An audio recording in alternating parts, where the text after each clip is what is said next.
você. Oferecimento Unimed João Pessoa. Cuidar de você, esse é o plano.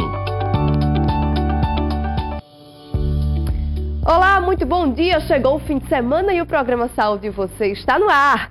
Hoje nós vamos falar de vários assuntos que podem ajudar ainda mais a você ter uma melhor qualidade de vida. E é por isso que nós estamos aqui. Você gosta de queijo? É uma delícia, não é mesmo? Uma nutricionista vai dar dicas de como consumi-los de forma moderada e explica quais são os menos calóricos. Tá pensando em perder uns quilinhos a mais? Vamos dar dicas importantes de como fazer isso de maneira saudável. E mais, está com dúvida na hora de preparar a lancheira da criançada? Daqui a pouquinho a gente vai te dar algumas dicas de alimentos que podem estar presentes na lancheira, no cardápio da garotada e que, são deliciosos.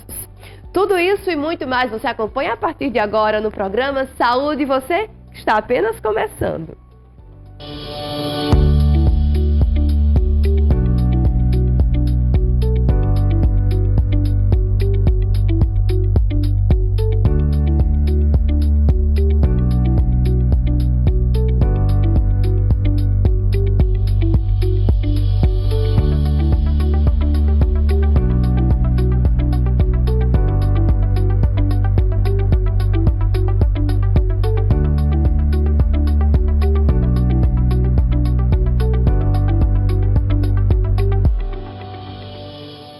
Seja muito bem-vindo ao programa Saúde Você. Muito obrigada por me permitir também entrar na sua casa, a nossa TV Arapuã, e de estarmos juntos neste momento de tanto aprendizado. Vamos embora? Vamos conversar sobre coisas bem interessantes hoje? Olha, se tem um alimento que está presente no cardápio de muitos brasileiros, um alimento que amamos, é o queijo, não é mesmo? Ele, além de ser saboroso, é um alimento, é uma ótima fonte de proteínas e cálcio e que ajudam também a regular o intestino.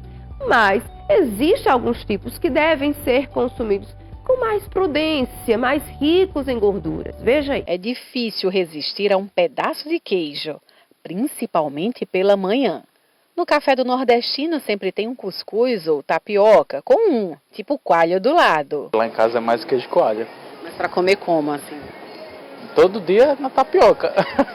Eu, particularmente, eu gosto mais de queijo de coalho, queijo de manteiga. E para completar, o queijo é cheio de benefícios. Quando a gente pensa no queijo, a gente pensa logo o quê? No leite, né? Quais são os benefícios do leite? Ele é fonte de proteína, então vai lhe dar saciedade, não é uma proteína cara, né? Super acessível, então é fonte de proteína, para quem quer emagrecer também é uma opção, é fonte de cálcio que ajuda nas formações dos nossos ossos, né? Fonte de vitamina A, vitamina D, fósforo, magnésio, selênio, então o leite em si é um alimento saudável também. Geralmente os queijos são muito saudáveis e também saborosos. Mas quem tem intolerância à lactose, que é o açúcar do leite e seus derivados, como faz para garantir esse alimento nas refeições? Tem alguns queijos que são mais interessantes da gente utilizar, porque tem um teor de gordura bem menor. Então a gente pode pensar nos queijos brancos, né? Tem o queijo Minas, tem o queijo de ricota, tem o queijo coalho, tem alguns queijos coalhos que têm menos gordura do que outros, né? Alguns light que chamam. Então tem essas opções que a gente pode sim estar inserindo na nossa rotina alimentar. Lembrando que queijos, leites e outros derivados de leite sem lactose, eles têm sim a lactose, mas é adicionada da enzima lactase, né? Então, dá preferência a esses produtos sem a lactose. Para quem está de dieta, os queijos mais brancos têm menos gordura. É só dar uma olhada no rótulo. E receitas não faltam para tornar o café, o lanche ou o jantar ainda mais gostoso com esse alimento. A gente pode fazer um pãozinho de queijo, né? Super prático com a macaxeira cozida, eu faço bastante em casa, fica muito gostoso. Eu pego a macaxeira cozida, deixo ela mais sequinha, não tão molhada. E daí eu amasso todinho, eu passo no processador. Você pode usar um pouquinho da goma da tapioca e o queijo, né, para dar aquele sabor todo diferente do pãozinho de queijo, fica maravilhoso e assa no forno. Tá, então, gente. A gente sabe então que o queijo realmente ele pode ser bastante calórico, mas é um alimento interessante. Então, que tal colocarmos na nossa dieta de forma mais proveitosa? A gente viu aí várias opções. Tem queijos para todos os estilos de dieta, né? Inclusive para pessoas com mais restrições.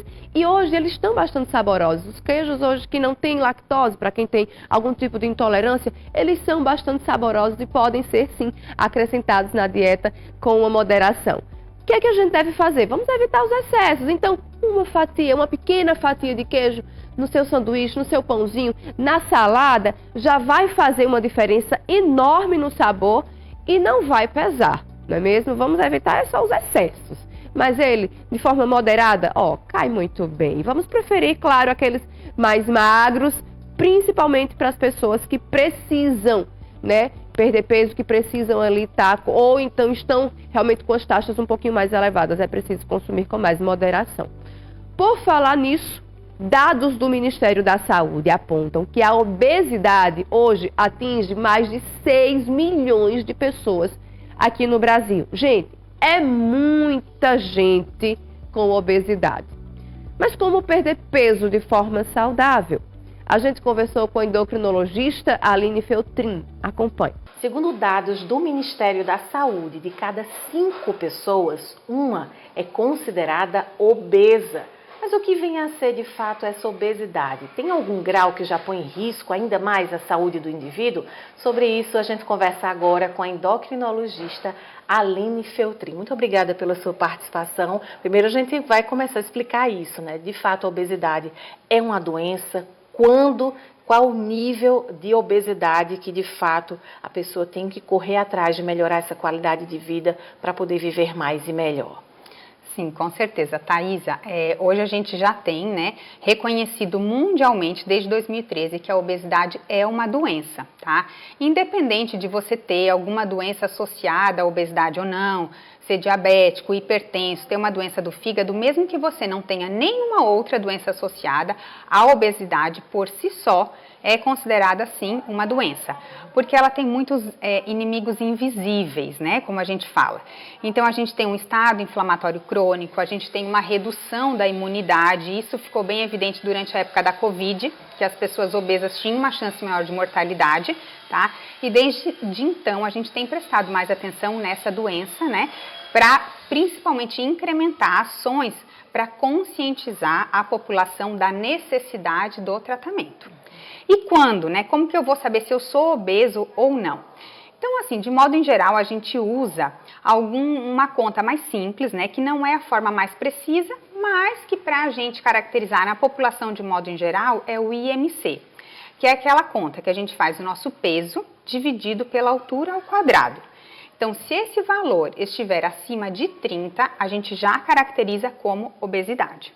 E há sim indicação de um tratamento. Mas também pacientes que têm um IMC no sobrepeso, que seria a partir de 25, mas se ele tem um IMC de 27 com alguma doença associada, aí também já é indicado, né, começar o tratamento. E aí muita gente pensa logo numa solução como a bariátrica, mas para quem é indicado então esse tipo de cirurgia? Pronto, então assim, o tratamento da cirurgia bariátrica, ele faz parte, ele é um tratamento também para a obesidade. A gente sempre conversa que a cirurgia bariátrica é um dos passos, né, para o tratamento de uma pessoa que é obesa.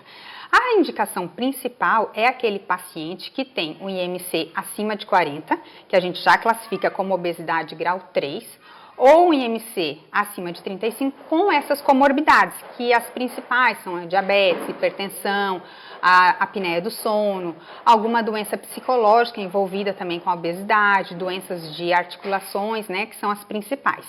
Então, independente da pessoa ser obesa ou não, ela tem que ter uma qualidade de vida, né? Uma alimentação saudável, ter uma prática de exercícios físicos, né? Uma rotina mais saudável. E para essas pessoas que já estão nesse nível 1, 2 ou até mesmo 3, o que é que pode ser feito, independente da cirurgia, para até o momento da cirurgia esse indivíduo ter mais qualidade de vida?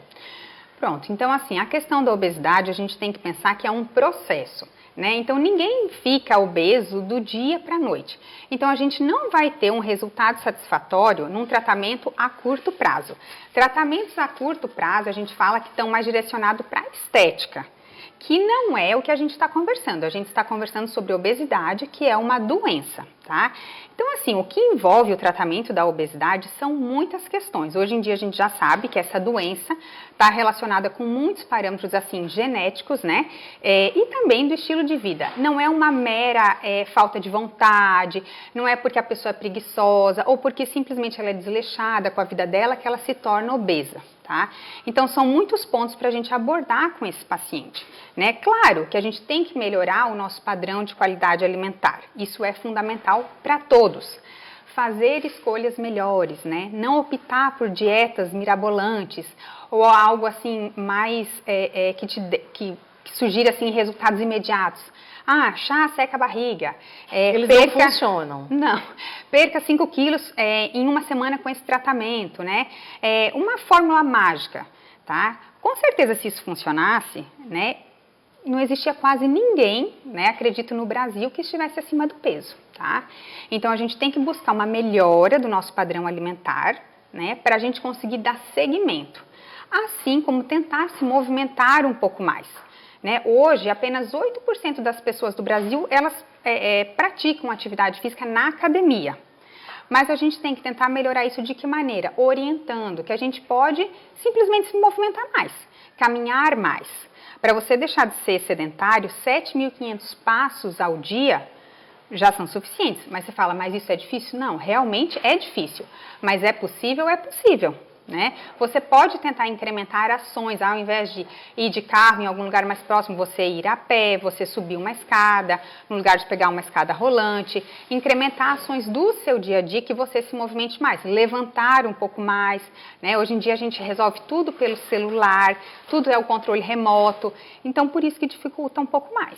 Tá? E também, se necessário para o tratamento, para a gente incrementar ações em conjunto com a nutricionista, com o psicólogo, o uso, né, por exemplo, de terapias, que também estão muito indicadas, e também medicamentos, né, que nesses casos, como a gente já citou anteriormente, no caso de necessidade de IMC acima de 27 ou acima de 30, a gente já tem indicação sim para tratar. Tem algum alimento assim que era o ideal não ter na dieta de ninguém, mesmo daquelas pessoas que não estão acima do peso?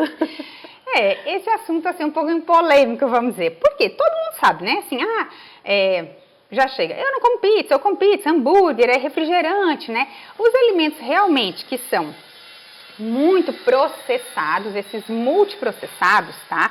A gente tem que tentar evitar, mas todo mundo deve tentar evitar, porque a gente sabe que eles têm muito corante, conservante, sal ou açúcar, tá?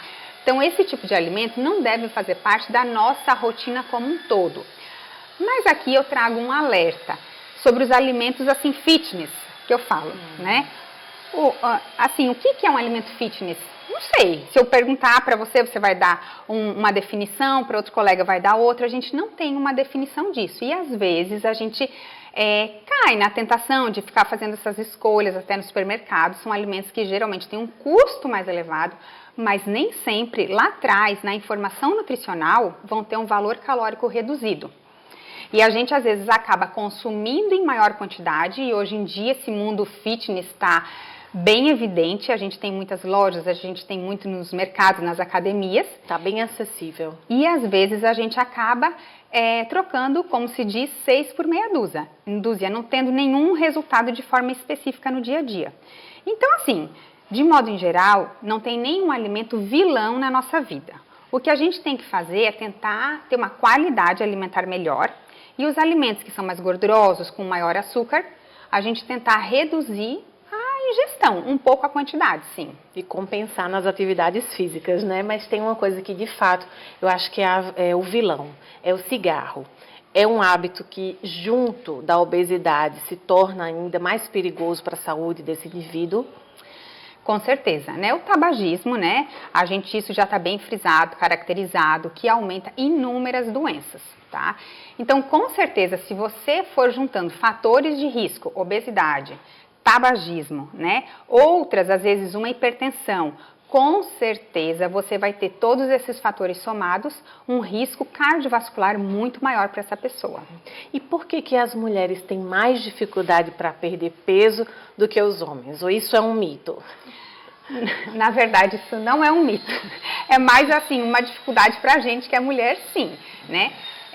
Como eu já até falei aqui, a obesidade está relacionada também com fatores genéticos, com fatores ambientais, hormonais. E isso a gente tem bem diferente do homem, tá?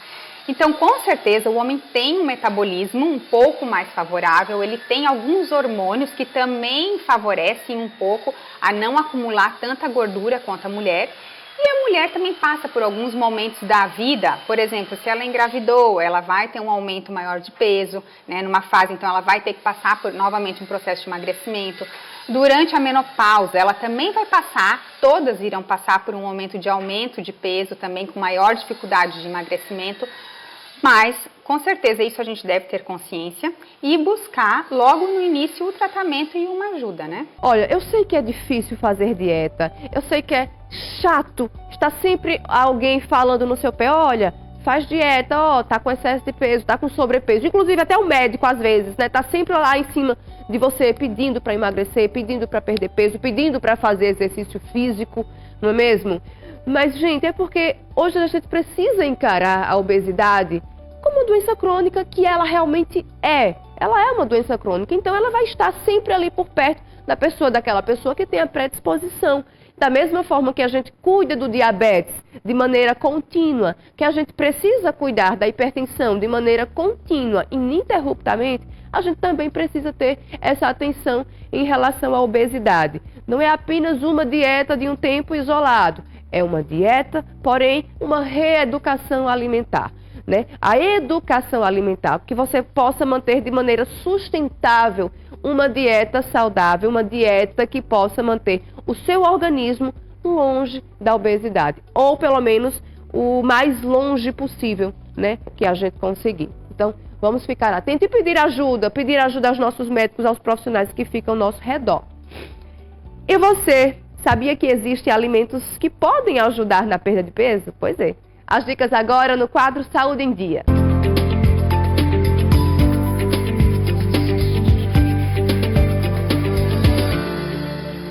Existe uma infinidade de alimentos que podem te ajudar no processo de emagrecimento.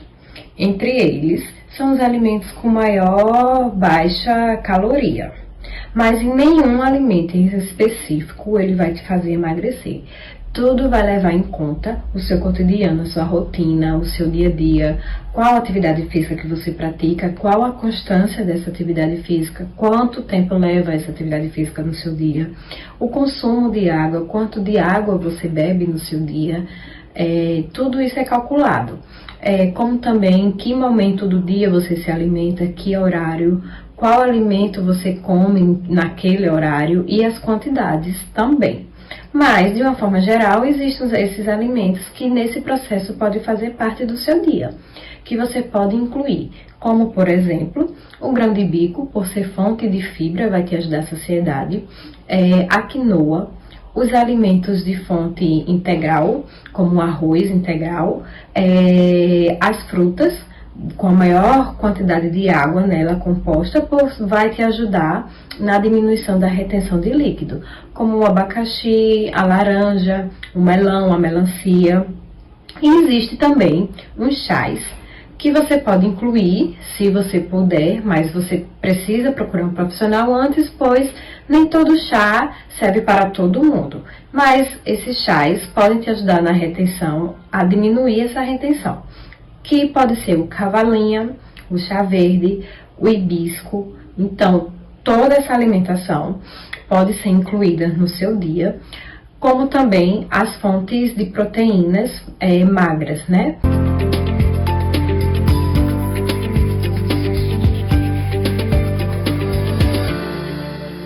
Agora a gente vai a um rápido intervalo, mas não sai daí não, que daqui a pouquinho eu te espero com muito mais informação para a sua saúde. Até já!